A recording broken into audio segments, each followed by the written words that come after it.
So thank you so much for all of you attending today.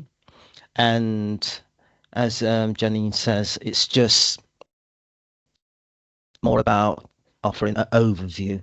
Some of you may know lots and lots and lots about intervention in psychosis. Some of you may have moderate levels of understanding. Some may have low levels. But bear with me, and I will be offering, me and Lilian will be giving just a overview. Yep. So EIP for short is abbreviation. It's a bit of a mouthful, early intervention in psychosis team. But though it's a psychosis team, please capture its first onset. Okay, we're not actual psychosis service. Yeah, it's first.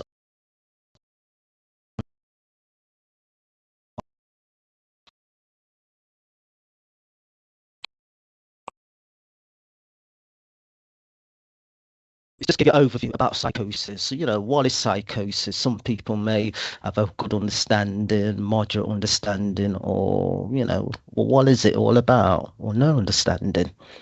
And then we're going to talk about symptoms of psychosis and also the EIP pathways, and also learn about, well, what do we actually do? As in, how do we deliver treatment and care options? Okay, and the medication and physical health. And some of the actual talking type of therapies we use or invested in, the main ones is CBTP, as in cognitive behavior therapy. P on the end is for the psychosis. And also, we work closely with families. It's far more than a tokenistic thing. So it's about behavior family therapy. We work with loved ones, parents, family members, friends, anyone who supports that person, basically. And also, another overview, peer support worker. These are people that's recovered with mental health or live mental health experiences, basically. So it's more of a humanistic recovery rather than a clinical approach. Okay, next slide, please. So I'm not going to ask you all what, as in this question, because my assumption that it varies basically, as in people's understanding about EIP, early intervention psychosis. So it varies. So absolutely. So if we go to the next point then, and I just offer an overview. So common misconceptions of psychosis. So the general public, they may have different takes, but there are some common misunderstanding, I would say, of the conditional illness. So some people would say or describe it as psychopaths. So if you've experienced psychosis, you know, you may be a psychopath, which is not the case. Also, they may consider, again, you might have a split or multiple personalities. And again, it really is not the case. Or that person may be very dangerous or violent people. What overall, that is not the case. The vast majority of people who might have an episode or first onset of psychosis, the vast majority are not definitely dangerous people or violent people. And also, they should be locked away in hospital in a secure unit and never ever be released, which, Victorian days, we've moved on from there. If I just, generalize that point, we have moved on. And also, they cannot, well, people who experience psychosis, as in the pathway of recovery, so many people can actually reach their goals in life and live a fulfilled life. They really can. And also, it's about symptoms, hearing voices, They are not all the same. It's a personal thing from person to person, basically. And I'm coming from actually working in the EIP team, mental health. I'm talking about 32 years. So I lived it, I breathed it. So when I'm sharing with you guys, that's a fact. Okay, next slide, please. So psychosis. So it can impact on your interpretation of events. Basically, the first bullet point describes it hinders your thoughts, your perceptions, your behavior, and it can really distort it, how you view things, really can.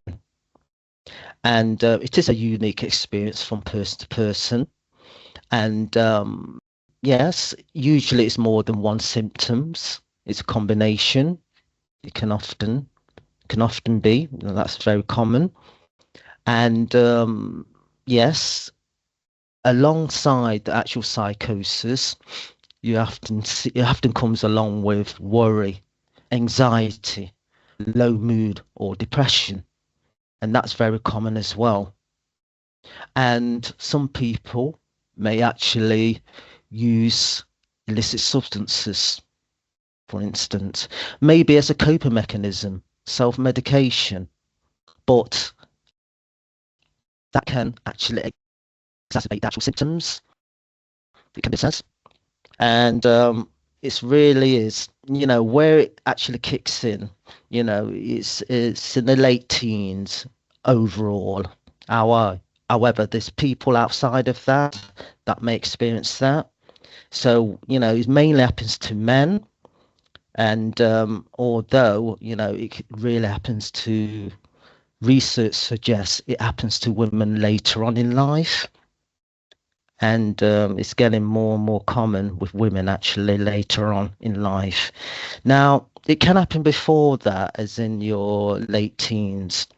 For instance, I think the majority of people may have heard of CAMS and Child Adolescent Mental Health Services, that stands for.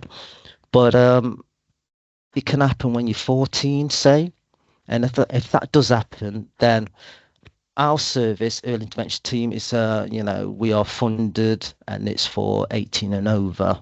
So they will go to CAMS. I think it's called Ed to Ed, actually, we do joint working with. So if it does happen there, then that transition happens, when they're turning or working as in the age, they're working up to 18, we'll actually start to do that transition with them. And then when they're 18, we take over fully. So these last three abbreviation. So in EIP, we like to use what we call sexy clinical type of language. Okay, so first episode of psychosis. I mentioned that before. So we're not as in a psychosis service, although that's our speciality, but it's based on first episode. The research that we've used, or should I say the actual models and the service that we deliver is evidence-based. The NHS, everything we do is evidence-based. So first episode, arms as at-risk mental state. Now, we're in the North team, we'll come across the demographics, but in the North team, I was in EIP North, Mansfield area. They've got the funding for it, basically. So I like to describe ARMS as the early EIP team. Yeah, within the team. That makes sense. So that's so DUP, so duration of untreated psychosis. Now, basically, if I just loosely describe that, it's the time of the period between the first appearance of a psychotic symptom, you could say, and then it's the start of the active antipsychotic treatment period. Yep. So it's very important to get an idea of that. It can be actually crucial to understand what is going off, actually. So as in from the psychotic disorder and from the first episode. So it's like a timeline, formulation, all those things, you can actually develop a clearer picture and understanding. So that's why we like to use the DUP, as in duration of untreated psychosis. Next slide, please. So this part was mentioned in the introduction.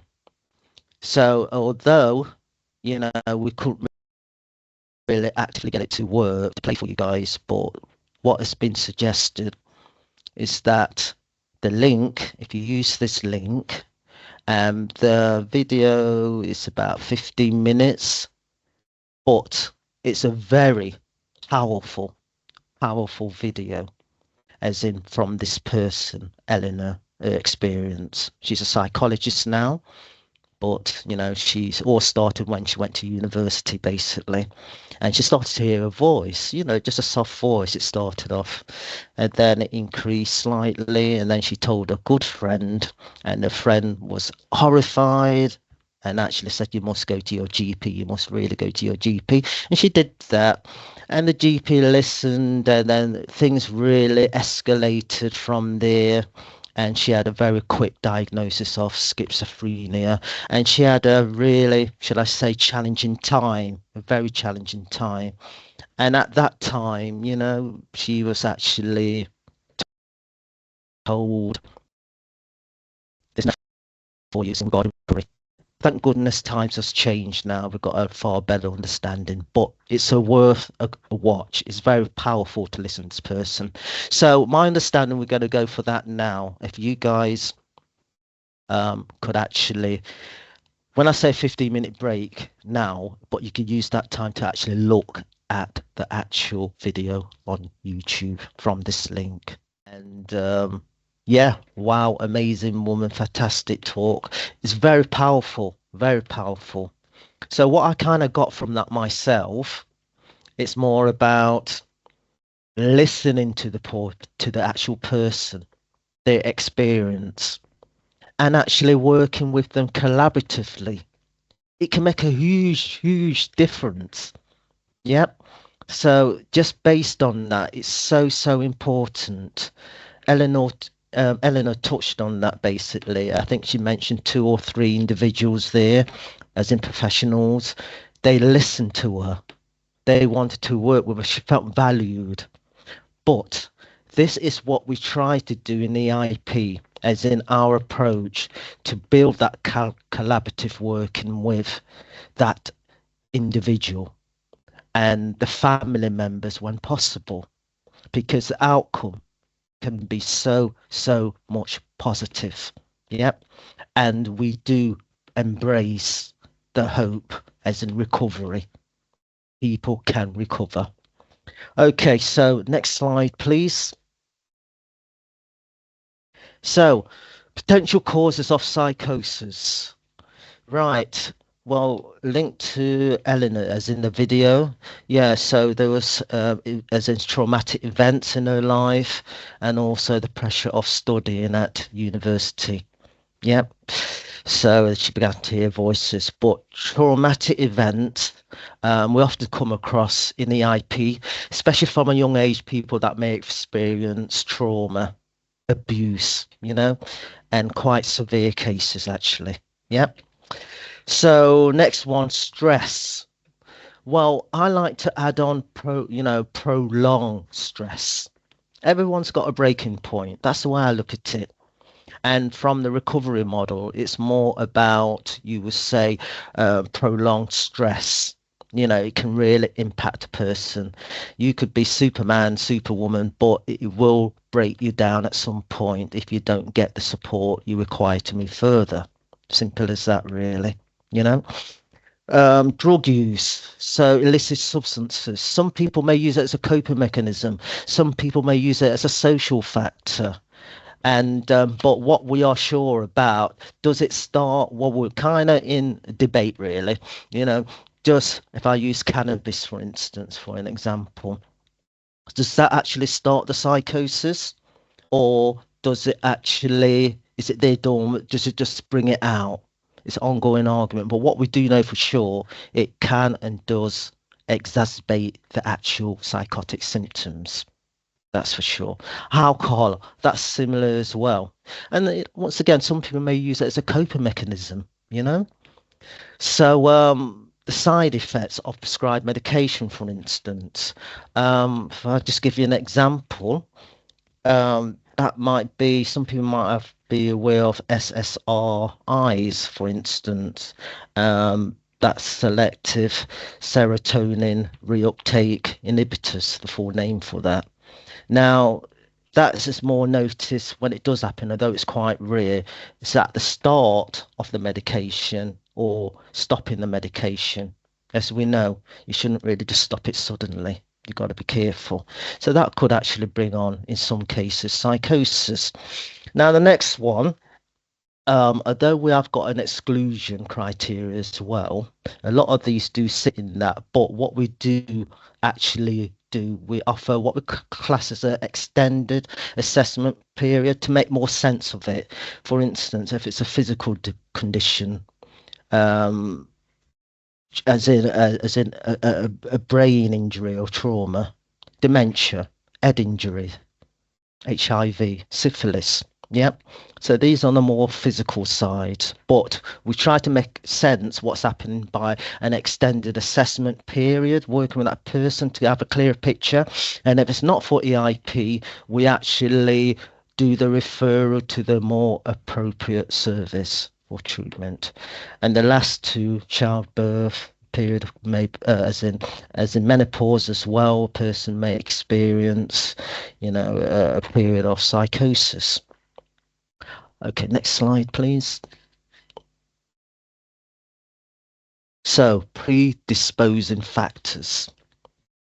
Now, from the medical model, close relatives, as in first-degree relatives, what it suggests that, if mother and father, for instance, I'm going to use this term schizophrenia, if both of them have that, it's the percentage goes up, as in that the child might actually develop psychosis. Okay, so close relatives, as in first degree relatives, mother and father, siblings, and grandparents. Yep, so we've seen that pattern.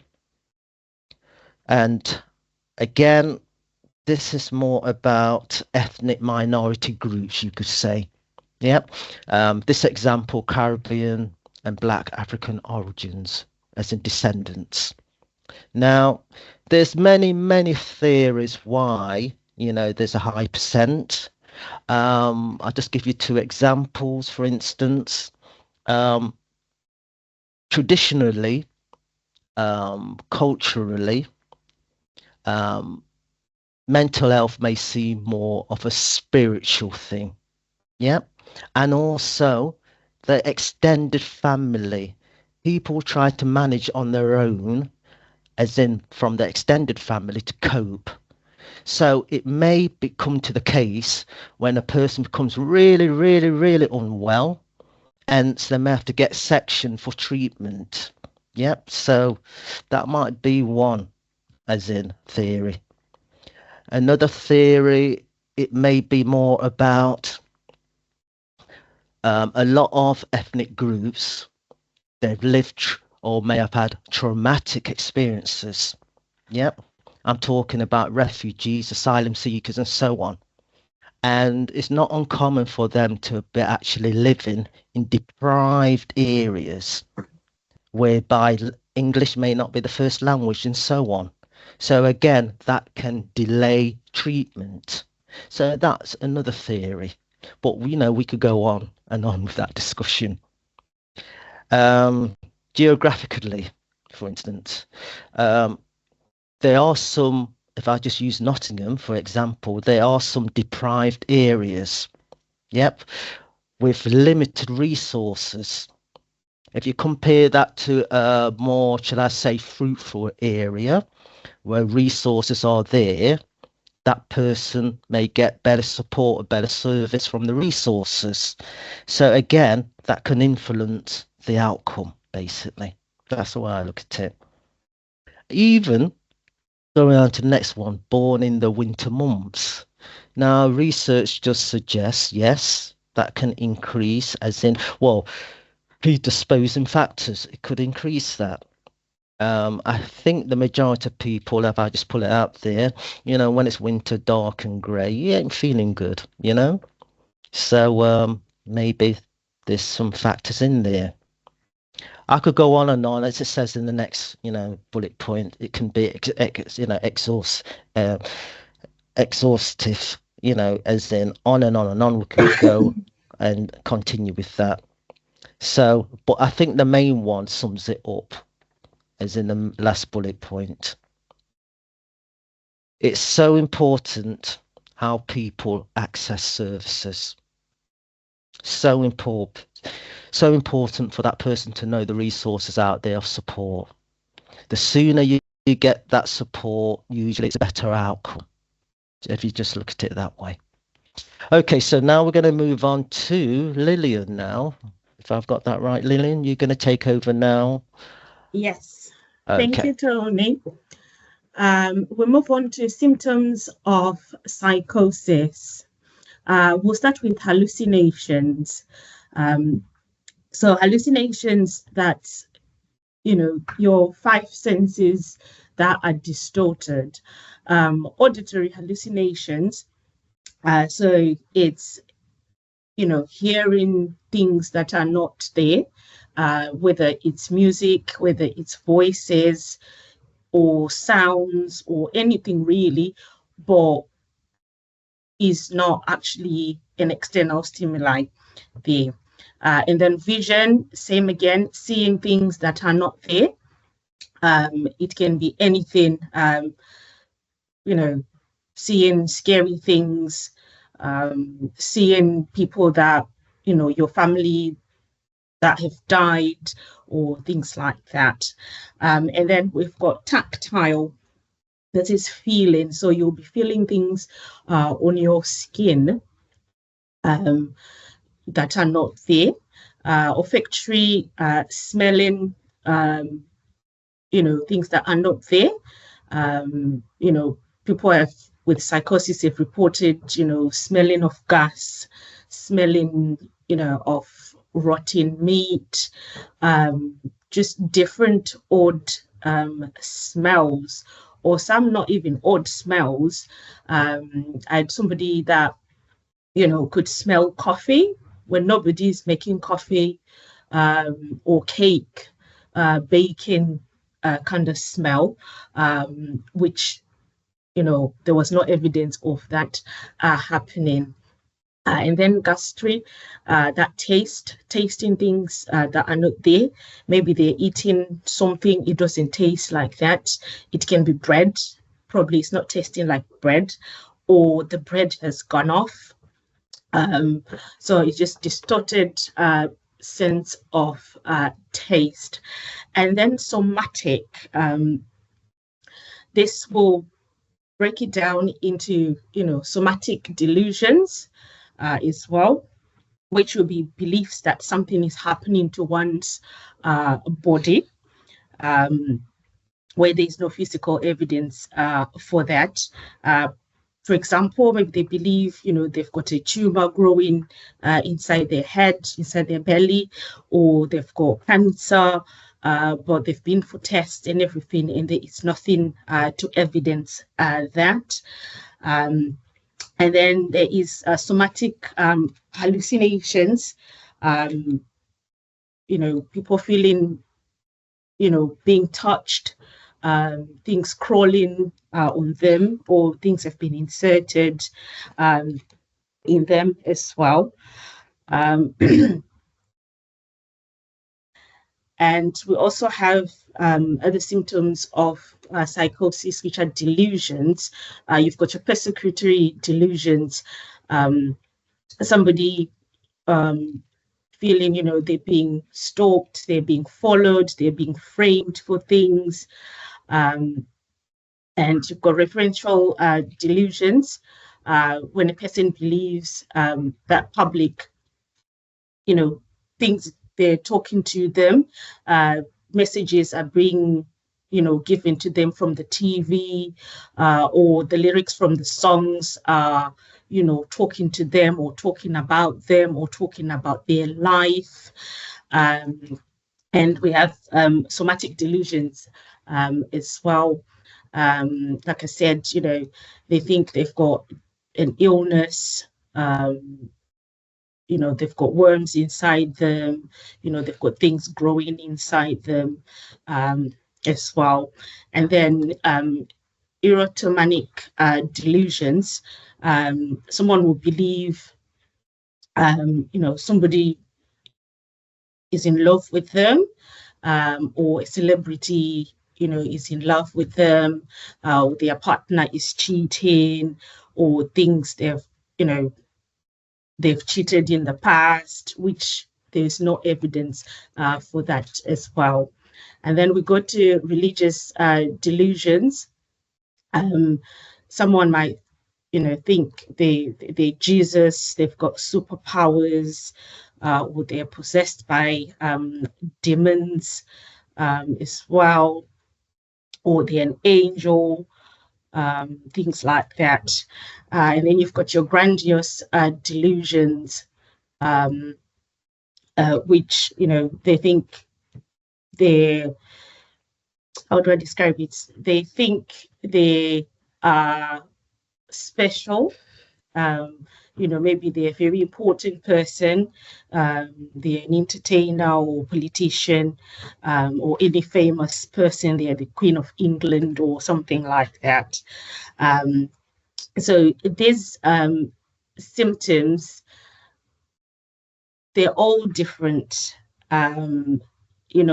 People with psychosis or experiencing a psychotic episode will experience these things differently, not probably all of them, but some of them, and at different stages of their illness. And we go to other symptoms as well: confused thoughts and disorganized speech. So people with psychosis can present as thought disordered, very, very hard to articulate themselves, and the conversation will be very difficult to follow, jumbled up sentences, or just talking a lot of things that don't necessarily make sense to everybody else. They have trouble with concentrating as well. Can you imagine with all those things happening, if they're hearing voices, thought disordered, and trying to, to concentrate on something, it's very difficult. So they'll experience concentration problems as well.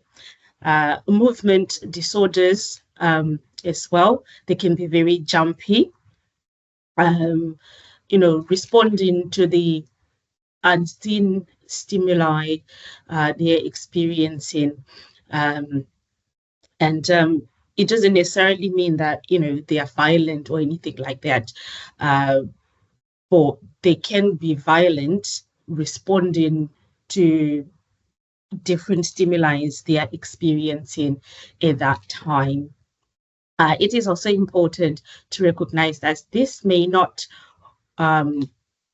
be obvious to all people experiencing psychosis as well. So all the symptoms, the hallucinations and thought disorders, those are positive symptoms of psychosis. And then there is negative symptoms of psychosis. These are things like, it affects the lack pleasure. So things they used to enjoy before, they don't have interest in those anymore. They just don't find pleasure in things as well. And there's poverty of speech as well. They might not talk much. They don't know how to describe their feelings or to say anything really. So they'll be just more quiet than usual, and emotional apathy as well. When you speak to them or when you see them, they seem to appear emotionless as well. So when you expect, maybe a smile or to respond to, external things that are happening, they just flat, not responding to that. So the emotions, there'll be no emotions there. They'll be socially withdrawn as well. This tends to happen, the negative symptoms tends to come when somebody with psychosis or somebody who's experienced a psychotic episode, they are getting better. Maybe they're on treatment now, and the positive symptoms are not as much because of treatment, and you start seeing the negative symptoms.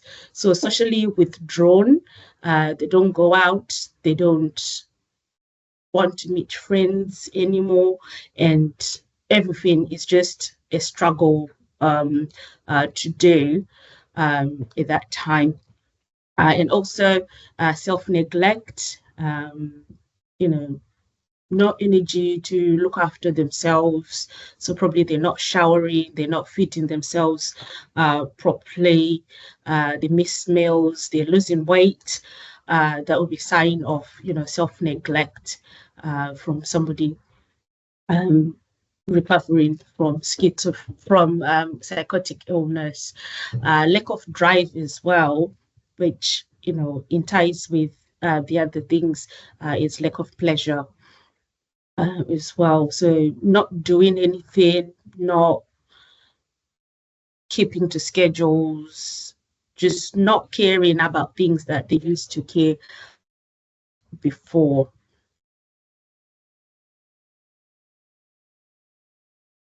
We go on prodromal psychosis. So prodromal psychosis is the early signs or symptoms of emerging psychosis. Tony spoke about the arms pathway. This is more for that pathway that people are suspected of, possibly an emerging psychotic illness. So this is the stage just before all that. So this is characterized by distress, decline in personal and cognitive functioning, and also social functioning that will decline. Be aware that psychosis may be preceded by a prodromal period that can last up to 18 months. So that ARMS pathway, the at-risk group, this is where it falls. And I think that pathway is 18 months. So within that 18 months, it's that period to try and assess and see whether, is there an emerging psychotic illness here, with all, the other symptoms that are there, the decline in personal in cognitive functions and social functions as well. It is very critical for practitioners to offer support and treatment during this period to prevent, the person transitioning to a psychotic illness. There's transient low intense psychotic symptoms in this stage. So they will experience psychosis of a lower intensity as well, and probably it comes and goes as well. So the reduced interest in daily activities, that will be present as well. Poor self-hygiene, reduced performance at school or at work. They'll report problems with mood, sleep, memory, concentration, and motivation as well. They can present with depressive symptoms as well, irritability and anxiety as well. And because of the transient and low intensity psychotic symptoms as well, they can be incoherent and illogical speech. There'll be a first degree relative as well, identified that would have had a psychotic illness in the past. And, we need to be aware of recent stresses or an increased amount of stress, and also the use of substances. We'll go on drug-induced psychosis.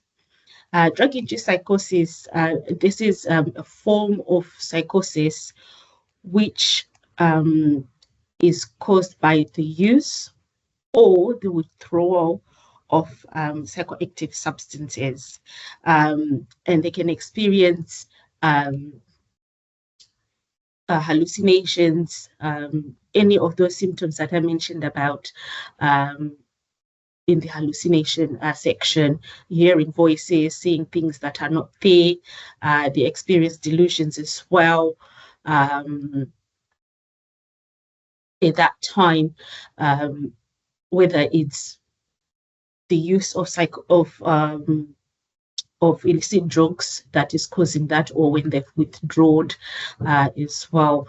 There'll be some agitation and aggression. There might be restlessness, fearfulness, and also combative behavior as well has been reported from people who are experiencing a drug-induced psychosis. Disorganized thoughts as well, with incoherence and illogical thoughts, mood disturbances, low mood, elevated mood, anxiety can also be present, and they can also lack insight into their mental health and the drug use or the substance use at that time. So drug-induced psychosis, it's a tricky one. I would say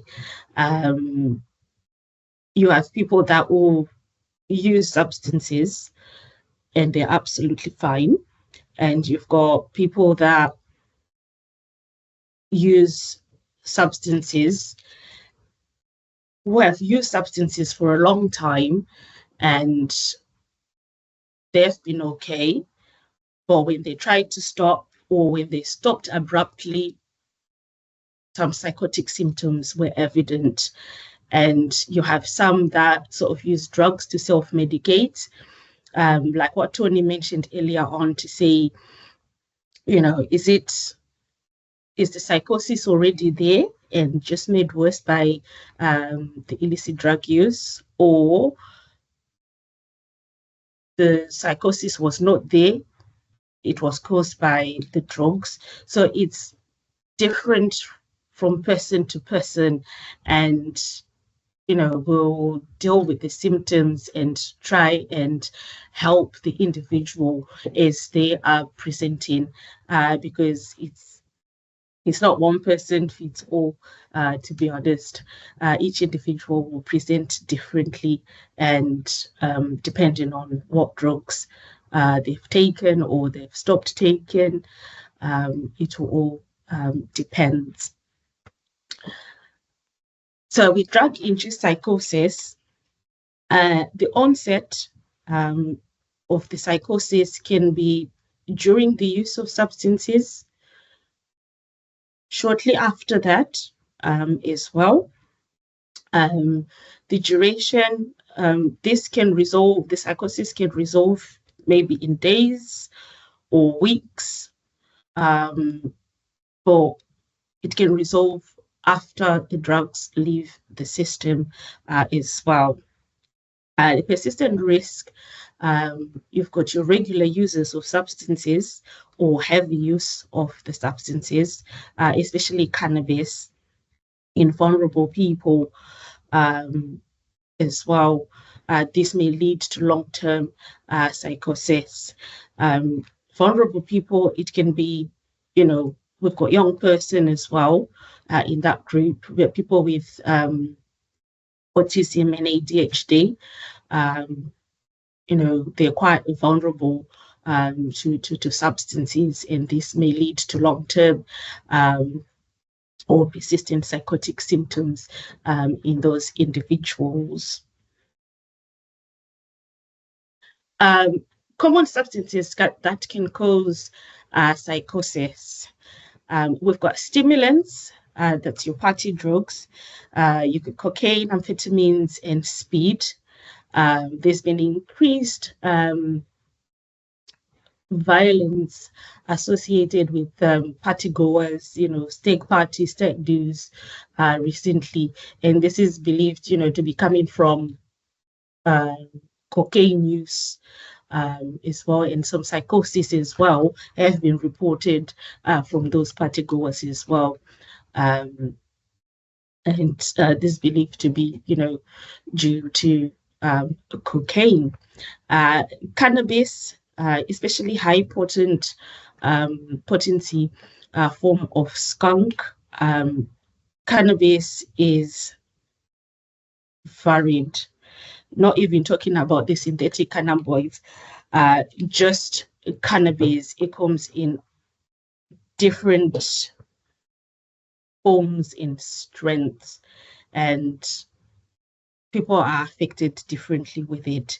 And psychosis has been reported, to cannabis users or long-term cannabis users as well. And then you've got your hallucinogens, that's your LSD, magic mushrooms, and ketamine. Dissociative drugs as well, your angel dust, which is PCP, nitrous oxide, which is a clubbing drug as well, and your cough syrups, bronchline being one of them, and different ones. I think lean as well, we can put lean on that one as well. People making their own versions of syrups and drink. And we've got synthetic cannabinoids, spice. This is a big problem. It was a big problem, I think, some 15 years ago, but it's doing a comeback again. Now there's increased, people who are experiencing psychotic symptoms from taking the spice, and there's also MDMA, and not forgetting prescription medications as well. And this is very vast, just two examples there, but it can be anything, whether a newly referred person who had reported to have experienced psychosis from taking an antidepressant, starting a different antidepressant, and they did say that is what had caused the psychosis, which prescribed medication from the GP, and that triggered something in that particular person, and they had a psychotic episode as well. Treatment for the drug-induced psychosis. No antipsychotics will be given in the first 7 days of presenting with these symptoms. Medication will be benzodiazepines for agitation, to help with agitation and distress from the psychotic episode. Urine drug screen will be done, taking some history, mental health history, physical health history, drug history as well. whether they've experienced this before, and to abstain from drugs and alcohol, particularly the particular drug they took that caused the psychotic episode, and ongoing support for the substance use as well. We'll normally signpost to external agencies, CGL. At the moment, we'll be able to take these individuals and do some drug work with that.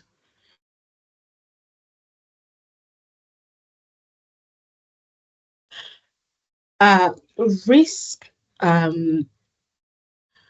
Patients who experience psychosis can present as a risk to themselves. They self-neglect. They experience suicidal ideation as well. So these are some of the risks that we'll be looking out when somebody's experiencing a psychotic episode.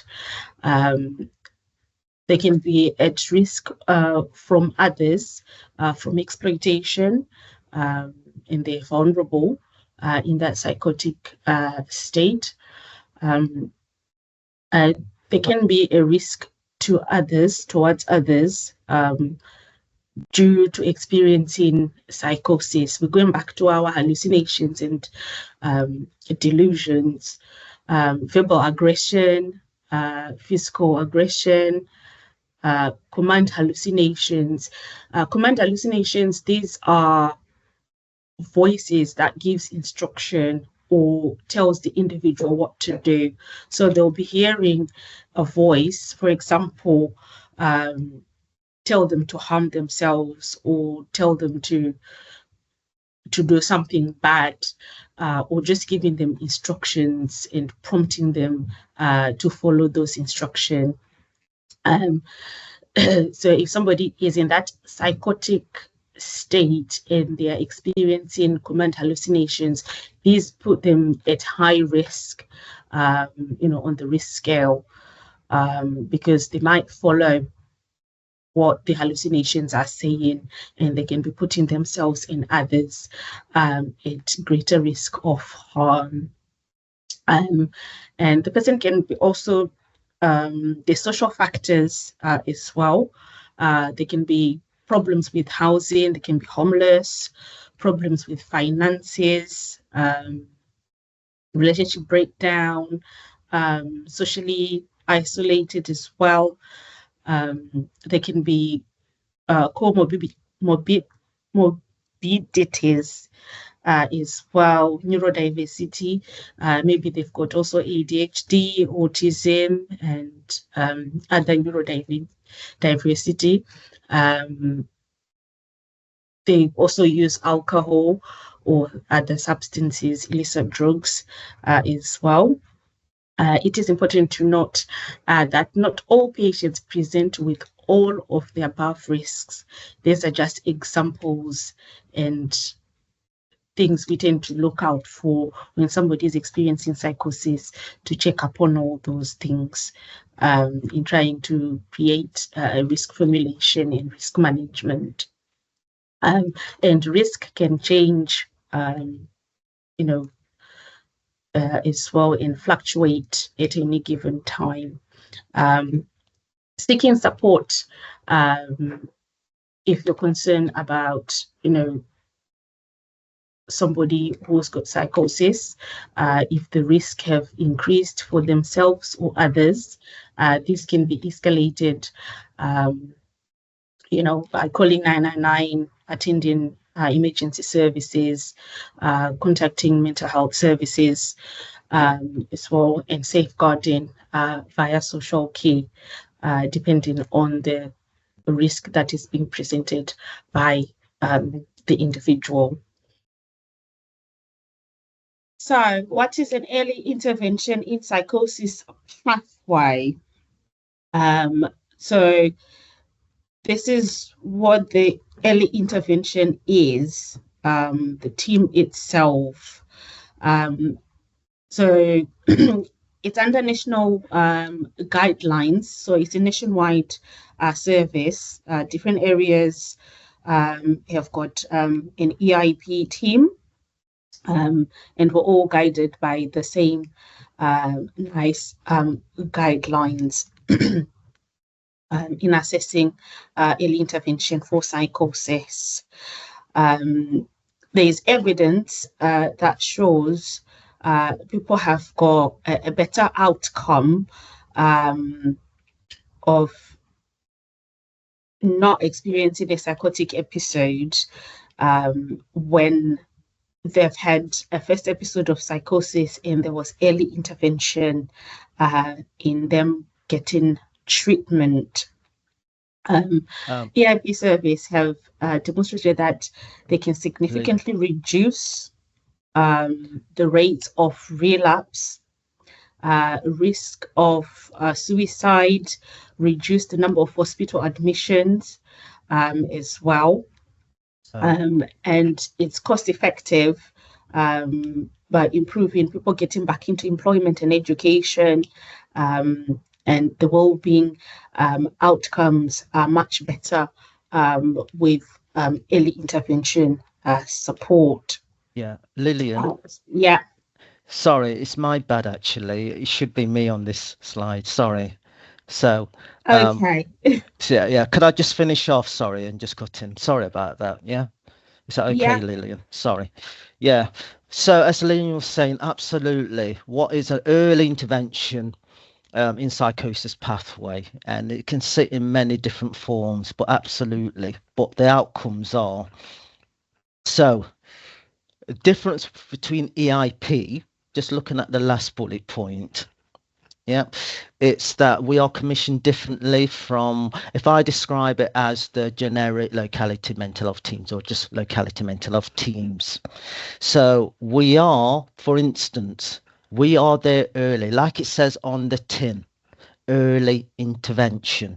So we've got a 2-week window, as in from the referral to actually offer engagement, ideally face to face.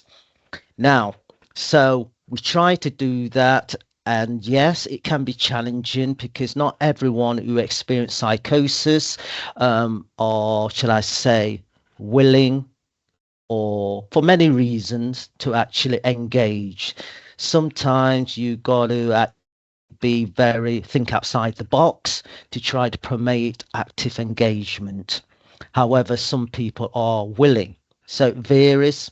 It can vary from person to person.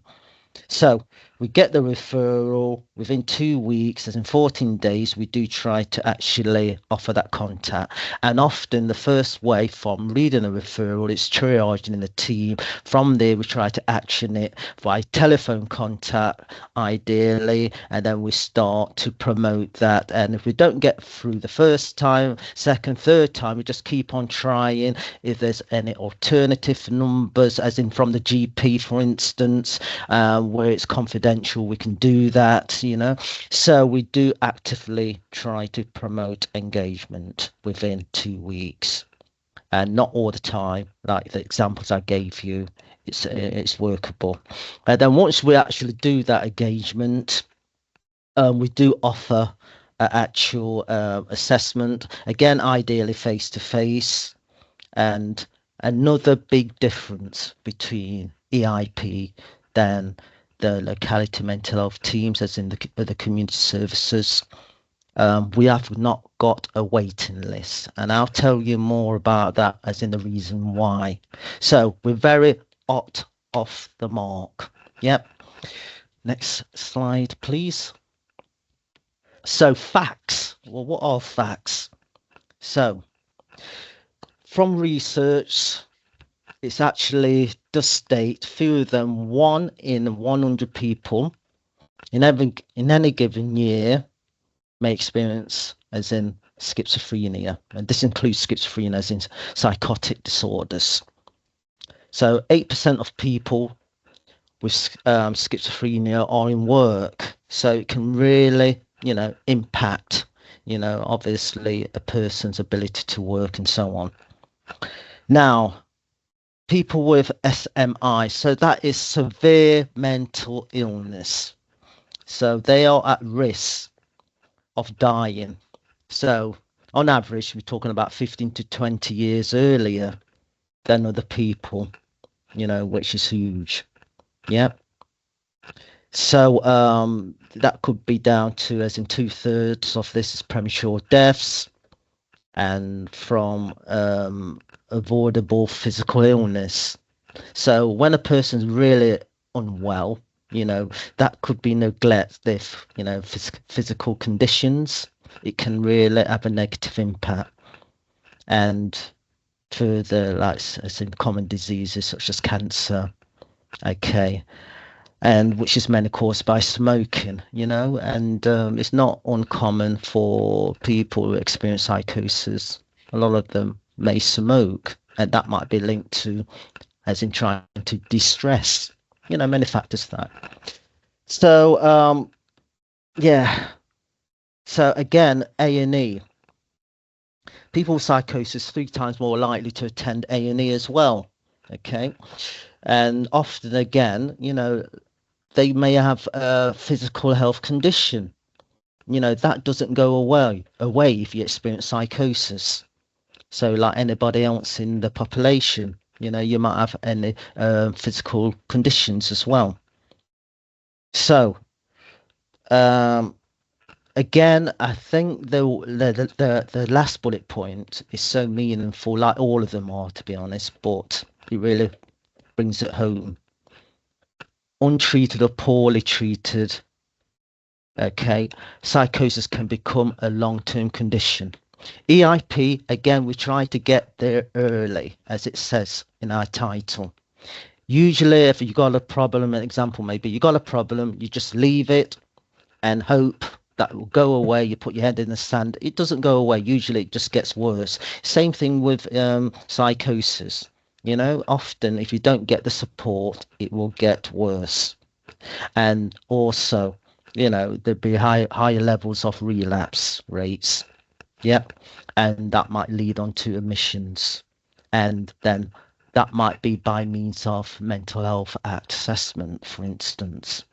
Yep. Which can be very stressful for that person. And again, alongside physical conditions, that ain't going to go away. Yeah, but often just gets neglected and left. And again, it's a vicious cycle. Next slide, please. So treatment and interventions. Now, this is a bit of a mouthful, the first one, psychosocial interventions. Well, I would like to actually, I like to apply as in biopsychosocial interventions, because the physical side we do cover as well. So, but this first one, psychosocial intervention. So what does that mean? Well, basically, it's a huge range of psychological and social interventions that actually try to address the treatments that impacts on the individual. And some examples which will come to: CBT, family therapy, that might be psychoeducation, various forms of counselling and group work, so we do offer all that within EIP. So the aim is to actually help the individual to manage their mental health conditions and improve their social functioning, and overall improve the quality of life. As we know, if it's severe psychosis, it can significantly impact on that person's life and well-being. The medication side. Now, I'm just going to put that on hold just for 1 second, because Lilian, very informative what she was saying. I think she had the slide about the treatment, and I think the top one was more about, stated no antipsychotics to be started in the first 7 days of psychosis/symptoms. Yes, we try to work that way, but sometimes, depending on that individual's how they present, they may be very psychotic to some level and struggling. So the medic or the CCO care coordinator, would actually recommend and try to actually introduce treatment a bit earlier, depending on the presentation. If it's clearly psychotic and that person's really struggling, it's not rock in stone, as in put in stone, waiting for 7 days. Just add that. So talking about the medication, yep, there's very much as in medication, and in some cases, as in side effects that can actually, I think it's been mentioned in the earlier slides, trigger psychosis. An example of that might be more about, I would say, I think I mentioned earlier actually SSIs. Yep, but there you go. So again, the treatment, what we do, CBT. Now we like to put the P on the end. So cognitive behavior therapy with the P on the end for psychosis. Yes, now within the team, we do offer both, but it's mainly more about the psychosis side. Although some people, they might be treated and recovering quite well. The symptoms might be more in the background, but there's other conditions, as we mentioned, high levels of anxiety and worry. And again, CBT without the P can be applied, for instance. Yep. So that is mentioned as it's a sleep and worry. Yep. So we have got a team, a small team, or shall I say, actual CBT therapists within the IP team. Although the CCOs we do offer, care coordinators or CPNs, we can offer that as in informally. We have been trained to do that. So behavior family therapy, I did say earlier, it's more than a token. Yep, as in working with carers and families.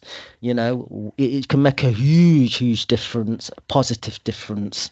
So behavior family therapy, we do offer, we have been trained for that, as in informed BFT, and we do offer that. It could be as in 12 sessions, round about that mark. We do offer that. So we work closely with family and friends and the family environment. So family intervention. Yep. Carer support, as I've touched on, along with the educational side. So again, that might be more about psychoeducation. A lot of common questions from carers. Am I doing the right thing? So that can happen. But I think it's very supportive if the carers get that support as well, as in the educational support regarding the psychosis, generalize it, then we personalize it within that family. Yep. Employment and education support. Everyone, most people, whether it's university, whether it's employment, people with psychosis, no different from anybody else. We need those essential functioning social environments. So absolutely. So although we haven't actually got in the multidisciplinary team in EIP, employment and support workers, or another term we can actually touch on, that might be IPS, and that's individual placement and support, basically. And it's a team that's it's internationally recognized. It's evidence-based, proved as an approach, supporting people with mental health problems to gain and stay in employment, basically. But we can reach out to those teams, to actually make the difference. Peer support workers. Okay, now the term peer support worker, in a nutshell, I guess it's a non-clinical approach. Usually, it's from a person, although we've got all lived experiences to a degree in our own rights. However, peer support workers, they are people that's actually recovered from psychosis. And yes, they've got different types of peer support workers, but within our EIP, we've got as in a peer support worker. Yeah. So it's more about connecting with that individual because they would get it rather than being a nurse, this and that, as in trying to support a person from a clinical approach. It's a more of a humanistic approach. So that individual who's under services, they probably and often connect with a peer support worker from a more of a humanistic approach, in the sense like, look, I can do it. This is where I was. And if that care support worker is willing to share their lived mental health experiences, the more powerful it is. But they can see it's not just a hope, people can recover. So that is really useful. And that peer support worker, the work within the team, as in the treatment plan and so on. Yeah. Social inclusion. Again, within the IP, we have got our own social groups that could range from pools, as in pool groups, football, and walking groups. There used to be a hearing voice group. I think that's going to start up again. So again, we do encourage people to do activities in the community, like the general public. Yep. It's far from rocket science. Now, physical health monitoring. We have also got physical health nurse within EIP. That's what I mean about a multidisciplinary team. Yep, we've got all different types of health professionals. And that's why I like to add on the biopsychosocial interventions. We recover all the essential areas of functioning. Okay, next slide, please. Okay, so Nottingham NHS Foundation Trust. Yep. So demographically, now I think if I guess right, majority of people may be within Nottingham or Nottinghamshire. Now, as it says there, we've got 10 sub teams all around Nottingham. Yep. And when I say EIP South, and in some city areas we cover, and we also got EIP North, which covers the Mansfield area. Now, locality mental health team, that's what the LMHT stands for, as in the basis. There are pockets of EIP 4 or 5 staff would actually be based within that locality, locality mental health team environment or team. However, we are a stand-alone service. Once again, I keep on saying that we are a first onset of psychosis service. Yep. So, as I touched on, multidisciplinary team, the makeup of the team. So we've got care support workers, peer support workers, consultants, yep, pharmacists, as in advanced pharmacists, and non-medical prescribers, CBT therapists, and family intervention, as in leads. Yep. And we do reach out to employment specialists. And also we've got physical health nurse. So that is a lot of resources, but we can and we do make a difference because we have got the skills to do that. And then finally, what makes us difference as well? Care program approach. Some may be familiar with that term, CPA for short. So we, as an EIP, we work on that pathway. We work within that pathway. Yep. Which means all of the patients from the minute get-go, when we've done the assessment and they actually under EIP, they'll be allocated a care coordinator, CCO for short, the old-fashioned term, a key worker, for instance. So that is the main port of contact for that individual and family, really. They should get to know that person, work collaboratively towards recovery. Yep, as in that individuals. So CPAs, as in care program approach, usually it's reviewed within 1 year. Yep. However, if circumstances change and we need to move that forward, we move it forward. So what a CPA should capture, it should capture everyone ideally involved in that person's support, treatment, yep, and progression. It's also reviewed medication, what is working well and what perhaps we could do differently, what is not working well. So that's the idea, you know. It could be within an hour, or shorter, but that's what it should be captioning. It should be a more intense review. So it's not just a review, it's to capture, it's a more intense, or should I say, it covers more areas. That's what should happen. Yep. And of course, the carer and loved ones are invited if the patients are willing. Yep. So we work as a broad church, a big team towards recovery. Okay, and that's what makes us different again from the locality mental health teams. Okay, next slide, please. So referrals, I can hear you asking, well, how can people be referred to EIP? Okay, right. So again, GPs on the top, and I would say from my experience, still the main referrals, the most referrals have come from GPs. And I'm going to go through this list, but basically it's from any, should I say, health professional team or service, if I just use that umbrella term. We do not take self-referrals. Okay, so referrals might come from the crisis team. Yep, we work alongside with the crisis team, but they might actually refer to us. Yep, vice versa, it may be. Inpatient wards, yes, we get referrals from them as well. Now, it's good practice to work with a university. Traditional EIP was a young person service, but in most universities, they got like from occupational health, or shall I say mental health teams or units. Yeah, so I have worked very closely as a CP and a CCO within those types of environments. Yeah. Talking therapies, yes. So IAP, which is now changed to Nottingham Talking Therapy.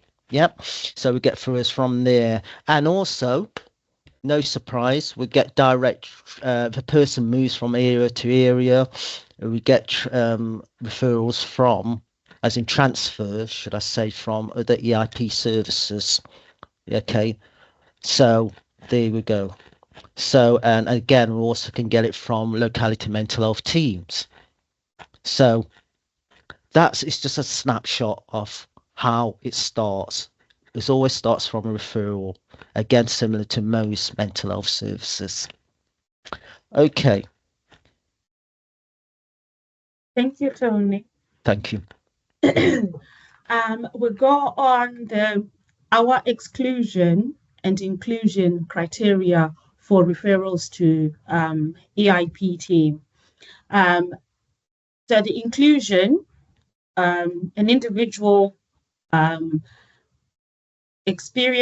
suspected to be experiencing a first episode of psychosis, and these would have been within the last 3 years. So that's the maximum. Anybody who falls outside of the 3 years, they will not be accepted in the early intervention team. And then anybody age 14 to 65, obviously 14 to 18, they'll go to our colleagues at head-to-head within the COM service, which are specialist EIP team and pathways within that service for the young people. And then the adult team, we take 18 to 65 within those teams. And also people who have not had received treatment for psychosis with any antipsychotic medication over the past 12 months. We'll take those as well. I know it's only 3 bullet points, but it's not always very clear like this. Is what Tony said, referrals come from everywhere with different other health service or mental health services as well. But this is what our basis is for inclusion criteria. Sometimes it comes in, a referral will come in saying, the patient is experiencing a first episode of psychosis. We triage the referral, and still it's not very clear what's going on. We do the assessment and see what's happening, and then you find out in the assessment that the person has had psychosis before, or this is not the first time they're experiencing psychosis, and they'll be moved on to appropriate services as well. So the exclusion criteria, anybody outside the ranges of 14, so under 14s won't be taken by head-to-head team, and anybody over 65, for us, the adult team, will be signposting them to the over 65 teams as well. If somebody turns 65 within the team, we'll do a CPA review and see how best we need to navigate. Are they going to the local mental health team or other adult mental health teams, depending on the needs of that patient? Anybody with severe learning disabilities, with communication difficulties, we won't be accepting those referrals as well.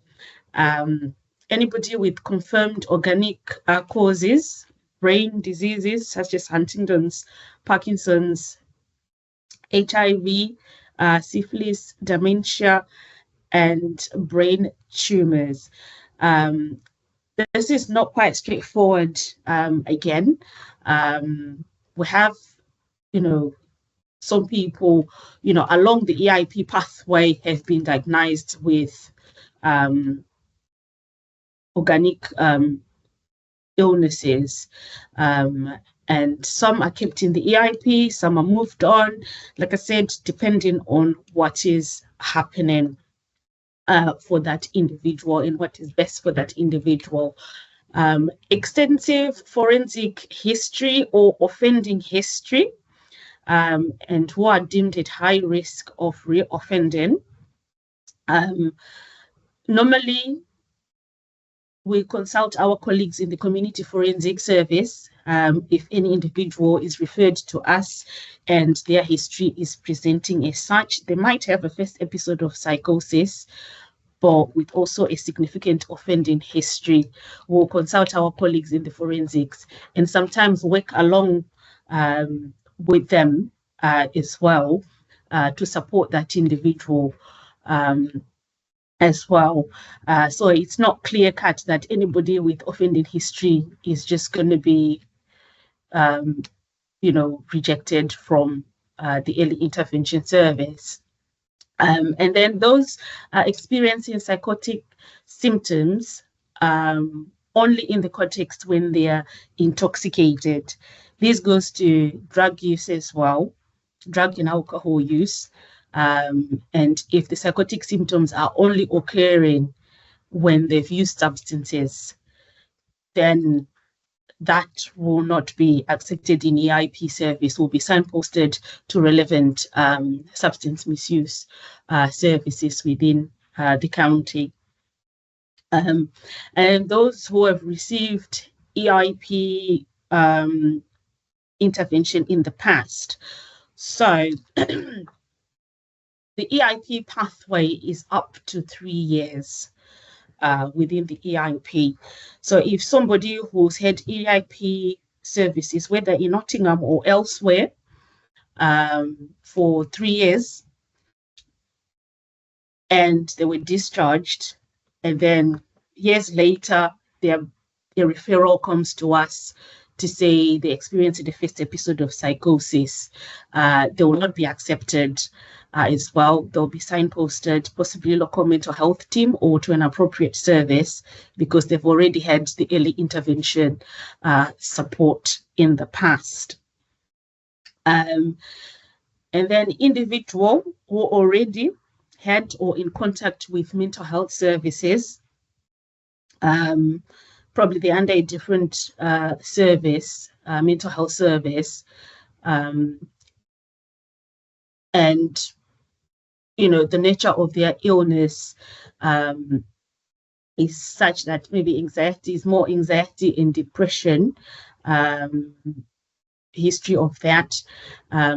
and this referral will not be accepted into the early intervention team.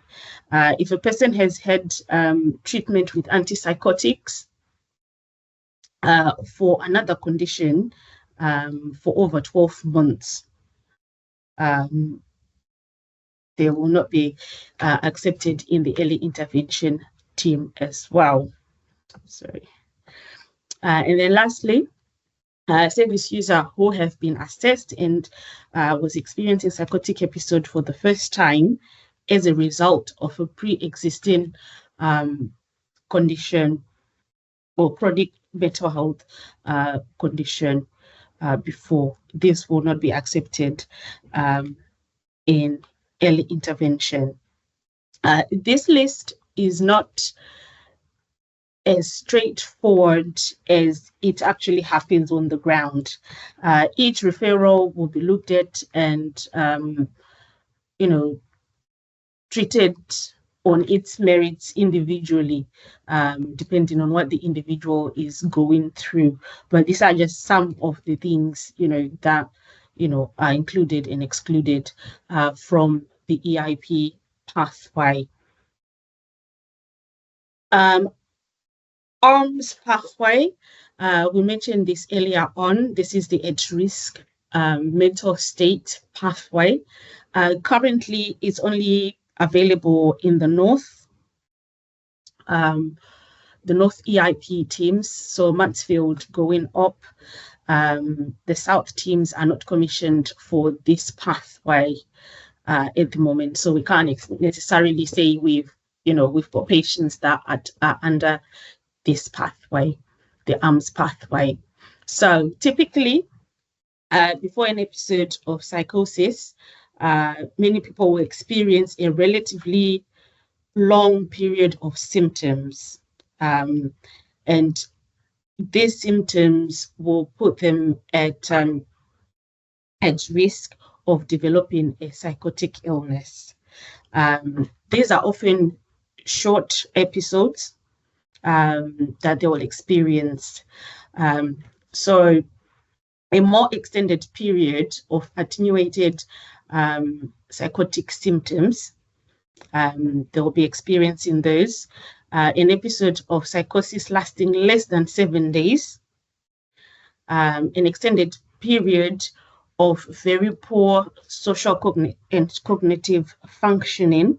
So all those things have declined. The self-neglect, they're neglecting themselves.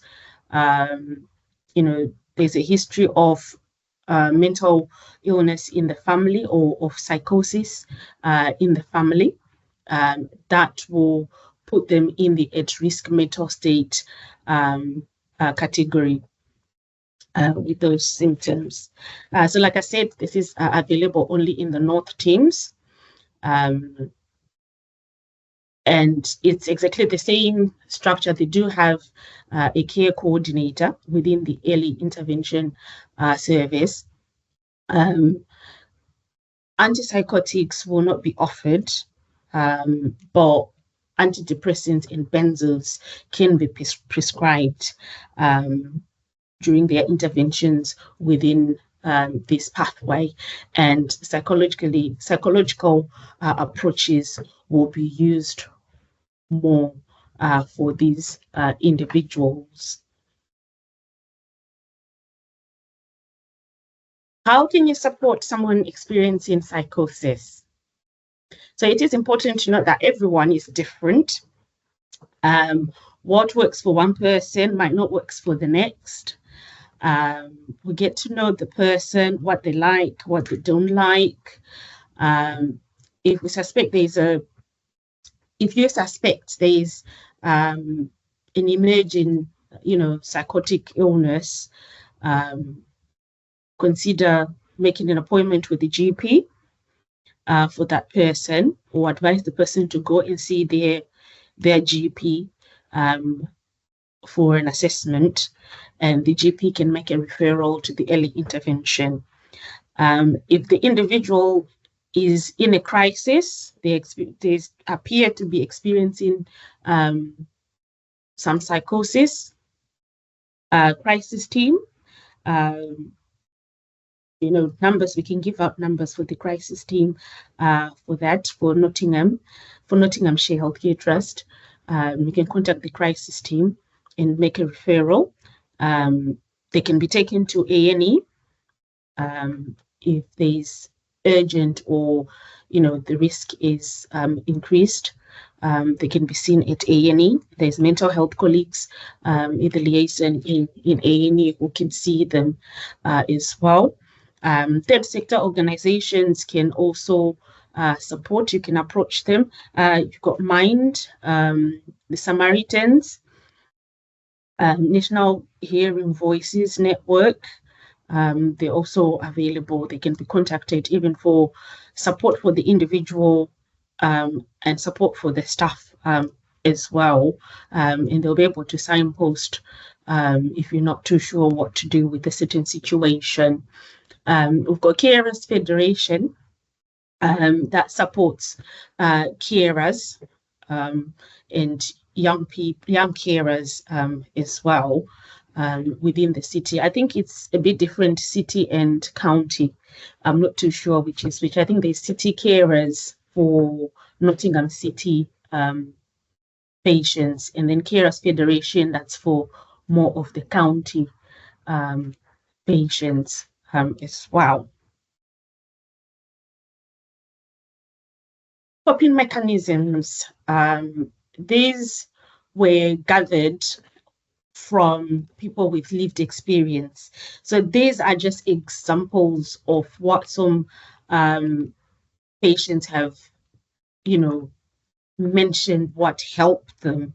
But it comes back to each individual, when you've got that relationship, that rapport, and ask them, what normally helps when you're experiencing these voices, or when you're feeling like this, what normally helps.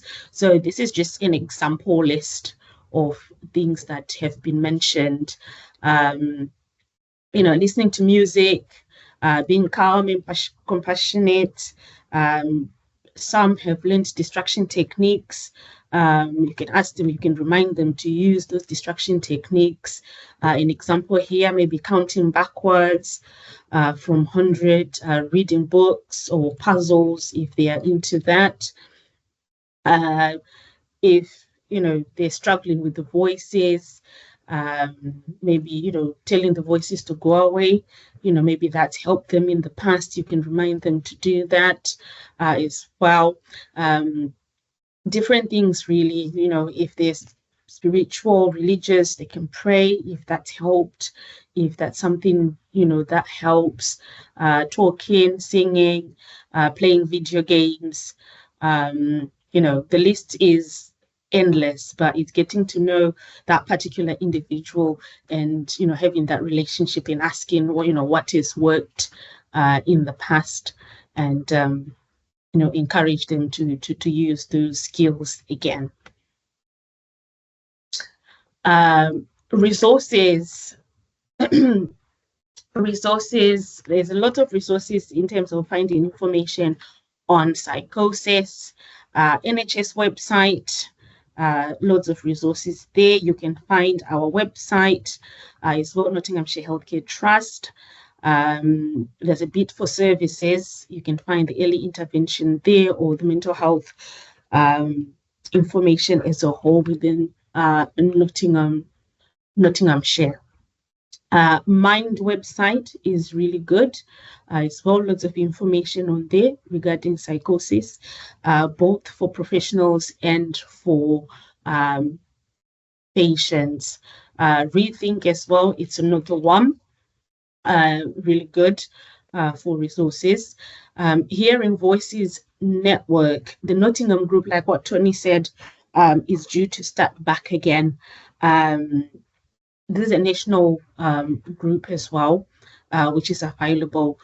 People who are hearing voices, they find it very helpful to talk to people who have experienced voices as well, and they share their experiences. They found that very helpful. So this is making a return again. The Wolfpack project, that's available as well, same as Middle Street Resource Centre. And also Ask Lion, that's a council website as well. There's some resources on those websites.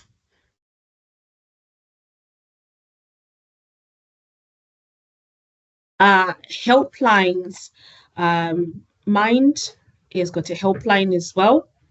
You need some support. They can speak to individuals experiencing psychosis. They can also speak to staff as well and able to signpost.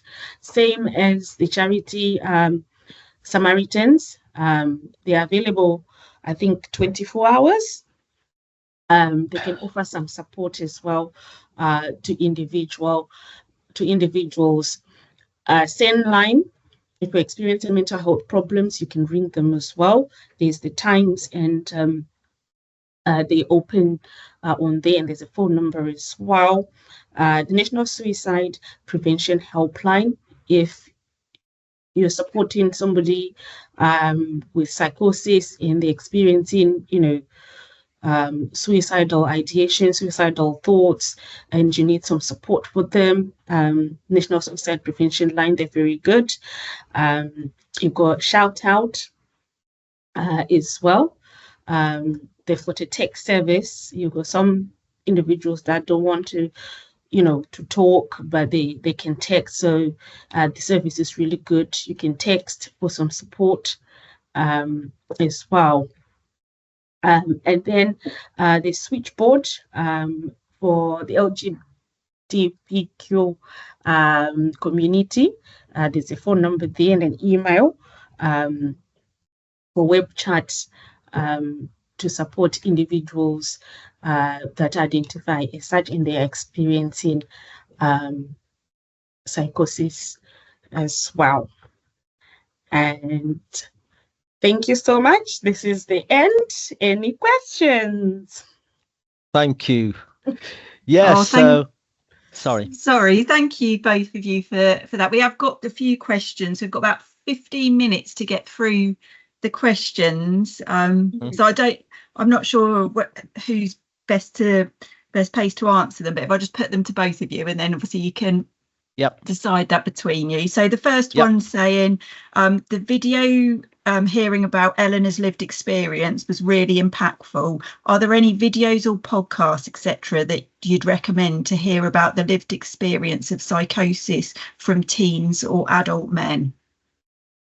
Now, if I start with that, my short answer, I don't know if Lilian knows any differently as in what to recommend, but what I would suggest, so no, I don't know any on top of my head. However, I would actually, for signposting reasons, you could try like Rethink or Mind, as in contacting them for signposting, or online, just go online, type in and see what comes up. But to my knowledge, I can't really recommend any for as in adult men or teens.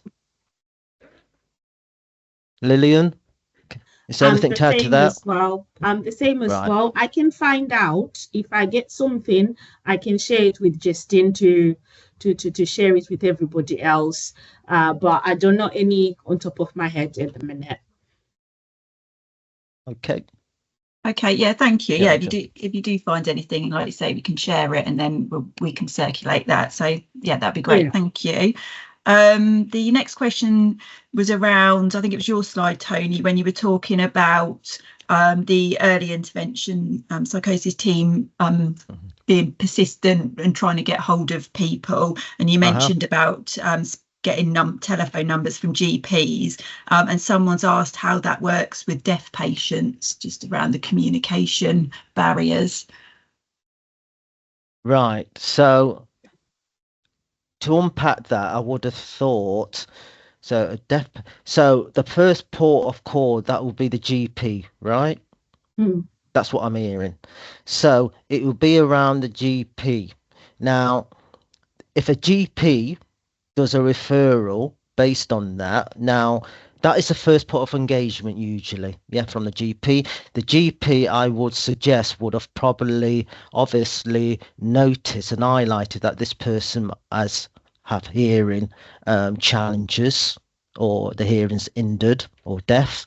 So therefore, I would have thought that the GP would forward that assessment based with those factors. Now, to work with actual deaf people, now we, shall I say, individuals, they in practice, I have joint work with a hearing organisation, or shall I say, clinical staff, to try to, they assisted me. So we've done joint working, and that was within the trust.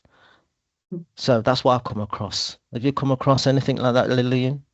If I'm not mistaken, I've not come across or had any referrals within the team, from a deaf, individual. But there should be a community deaf team, which is a mental health team. So that referral will necessarily come to us. We'll go to that team if that is identified that the patient is actually deaf. It will go to the mental health team for deaf people. Yeah, but if it's highlighted psychosis, they may reach out to us to they a might degree reach as out well. to us, yeah, and we can joint call, working. Yeah, in joint work, definitely, yes. Okay, thank you for that. The next question is asking how widespread is EIP or a similar service across the UK? It asks where EIP isn't available, what is the standard pathway for psychosis treatment? EIP is a national service. It's available across the country. So I'm not sure if there's an area that doesn't have an EIP. But my understanding, it's a national service. There's EIP in Manchester, EIP in London, in Surrey, and other places. Now, if that was the case, just say if there wasn't an EIP service, I guess the next best, if I use that term, would be a community service, i.e. the locality mental health team practice, because they are also trained, as in they give a general approach with all mental, shall I say, mental health presentation. So they are nurses, CPNs, CCOs in their own right. So they should be able to offer some skills if there's not an EIP service, of treatment. Okay, thank you for that. The next question asks, would referrals be accepted from therapists working in a private practice, or should the therapist suggest the person speaks to their GP instead?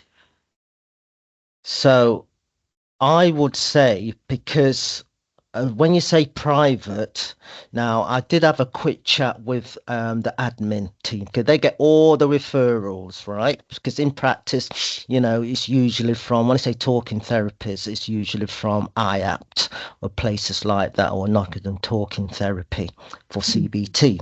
So we get referrals like that, but they're under the NHS. Private services, therapists, I would suggest the best way forward would be from the GP, because the admin did say to me we wouldn't take private referrals, for instance.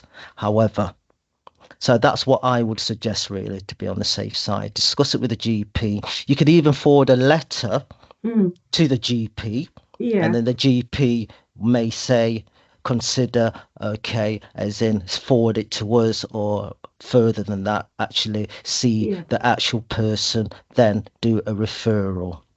Lilian, would you agree with that? Yeah, I agree. You speak to the GP or do the referral and send it to the GP instead of sending it to us. Send it to the GP because they would have seen the patient. Then the GP will do the assessment, see the patient, and then forward it to us if it's for us.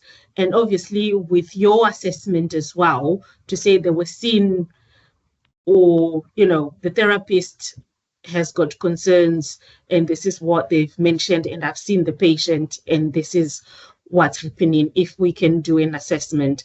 We've had referrals from job center they contacted the GP and made a referral concerned about a patient, and then the GP sent a referral to us. But the initial referral had come from somebody from job center via the GP. That makes sense, yeah. Yeah, thank you for that. So the next question, it was on the around the criteria and exclusion slide, and it just asks, why are those with communication difficulties excluded? For example, a deaf person.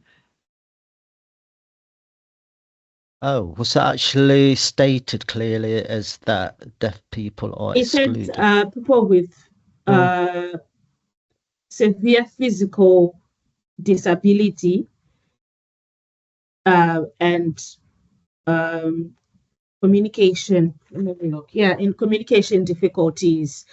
I think that bit on the exclusion criteria is going to probably individuals with learning disabilities, with physical disabilities, and they don't speak at all, which would normally, it wouldn't come to us, it will go to the Learning Disability Service.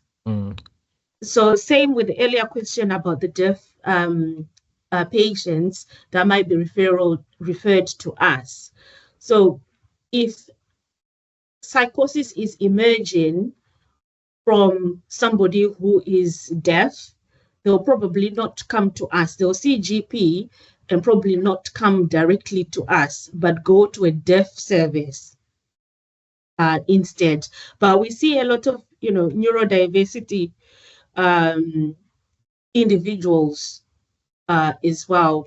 And some people are even, we put in the referrals for neurodiversity assessments, autism, ADHD, and different other things. We put in referral for that, but we don't exclude them. They still stay on the EIP pathway if they have experienced a first episode of psychosis. Like I said, it's not clear cut. It's easier to put bullet points and say 1, 2, 3, this is what we do. But on paper, that's not what probably we follow strictly like that. We're flexible, and we do accommodate a lot of things. Even on that exclusion criteria, we do have some people who have experienced syphilis or HIV or are HIV positive, but they're still within the EIP service. They were not excluded. So it will just depend on what is happening at that point in time, and where the psychosis is coming into all the other things as well. I hope I'm making sense. Yeah, so it's triage basically. It's discussed and by the multidisciplinary team, and we are flexible. I think Lilian Nleya used that word clearly. We are flexible. It's not as in solid stone. No. It's thoroughly discussed. Yeah. Thank you. The next question says, how do you differentiate between psychotic symptoms that are or aren't associated with another mental health condition, such as bipolar, when it's the person's experience of psychosis? Okay, try to unpack that. I think it's ongoing. If we're unsure, it's what we offer an extended assessment period. 3 months, Yeah. And that term, when I say 3 months, again, that is flexible as well. Yeah. So whereby the multidisciplinary team from the CCO, from the actual psychiatrists and other health professionals, that case is continuously discussed. And the more facts we get, we retrieve that information, we do a formulation. So it's all clinical. We take time, we listen to the person, and whereby we can, because usually to give a clear diagnosis, it takes time. It's not a quick, actually, snapshot. Yeah. So a process of assessment, engagement, formulation, and actually from the treatment plan. Because if a person's been already diagnosed with bipolar, now if they've got psychotic features there, that's what we are looking for in EIP, yeah, then we will likely work with that person for the full extent, as in possible 3 years, for instance. However, if it's less and over a period of time, it suggests it's not really psychotic in nature, it's more classic bipolar features and symptoms, then that person will be actually referred to the locality mental health team if it's not really psychosis. Hopefully that makes sense. Lilian, got anything to add to that? Yeah, the assessment period is flexible, and if somebody comes in, a referral comes in with somebody who's got a diagnosis to say this person has got bipolar, like what Tony said, that means somebody somewhere, a psychiatrist somewhere diagnosed them, and that takes time. So they might fall out of with the 3-year period. So maybe this is a second episode. So probably they've had bipolar for a number of years, or they had an episode, with the bipolar before, and probably they're falling out of the inclusion criteria a little bit because of the time. And looking at diagnosis, we keep on going back to psychotic symptoms and not talking about the illness or the disorder, because everybody that comes, it's due to the psychosis, not the actual illness, because we don't know what the illness is. We don't know what's causing the psychosis. It might be schizophrenia, it might be dementia, it might be something else. So that takes time. So there is time in it, to be honest. I hope you're answered. I hope the person that asked the question got answered. If not, they can put another question again, a follow-up, because there was a lot to unpack on that question. Okay, thank you. We've just got 3 more questions. I don't know if you've got time just to hold back and answer those before the end of the session, or is that okay? Yeah. You okay with that? Yeah, let's go for it. Yeah. Lovely, thank you. So the next question asks, can you advise about antipsychotic medication for a person with diabetes, please? Now, I would say this is where the medics comes in, right? Because firstly, I've got some, should I say, understanding. However, this is where the beauty of a multidisciplinary team comes into it. So either what we've got, a senior pharmacist I would relate to if I'm having that discussion, or I would talk directly with one of the medics, okay, to get more clearer, because again, that's more on the physical side. Yep.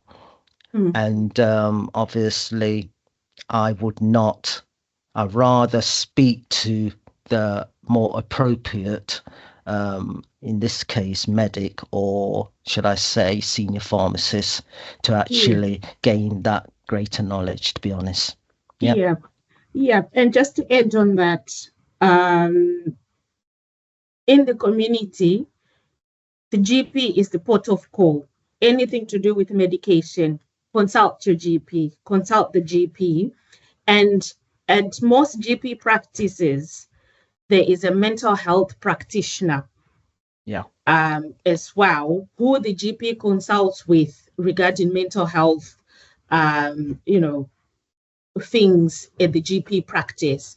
So those are the good people to start with, GP, and ask to see a mental health practitioner and get advice on antipsychotics.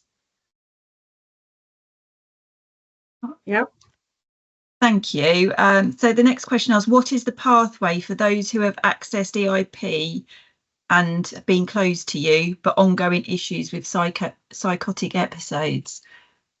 Well, what usually happens, because we can work with people up to 3 years, when it comes to year 2, And you should actually have an actual prediction or some sort of, should I say, prediction where that person should go. So those conversations already started, basically. So what should happen based on this question? It's called ongoing, basically, or endurance of psychosis. So it's ongoing, basically. So that person would be transferred rather than to the GP, it would be to the locality mental health team. So whereby they should have a CCO. So you do that in advance, basically, before that 3-year period, so that they don't get loose in the fragments, as in lost, basically. And discharged to the GP, whereby they need more than that. So ongoing treatment, it will be within the locality mental health team, as in the genetic community teams. We do that work before that person is actually discharged from EIP. Yep, as in we do the referral.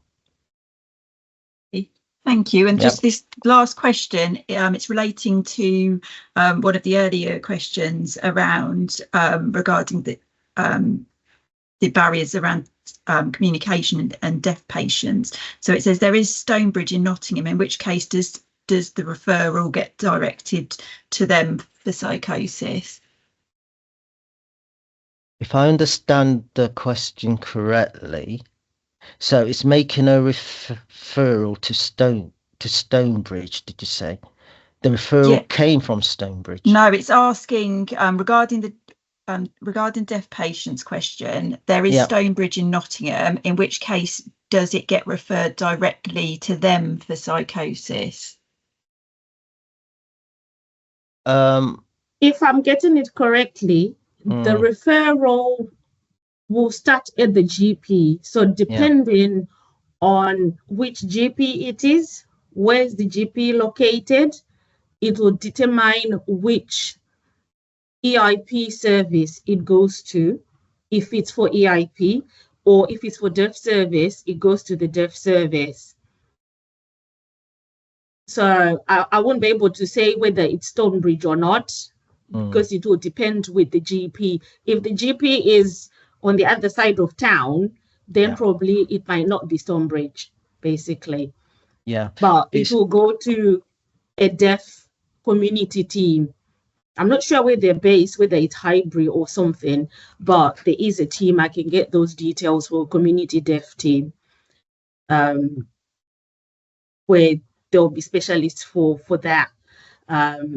And the FCPNs as well, but because they'll be dealing with patients who are deaf and probably experiencing, psychosis as well, and they might seek advice from us in terms of psychosis on how to, support that patient better in their service. So I'm not sure if, the patient is in the locality of Stonebridge, whether they go to Stonebridge or not. I can't know that. I don't know that. So just very quickly, so it all starts from the demographic or geographic areas. It starts with the GP, where they're located, and within those patches they've got like Stonebridge and other locality mental health teams. But it starts and it's governed by where is the actual patient's GP is. Okay, lovely, thank you. And that's the end of our session for today. So thank you to Lilian and Tony for delivering this for us today.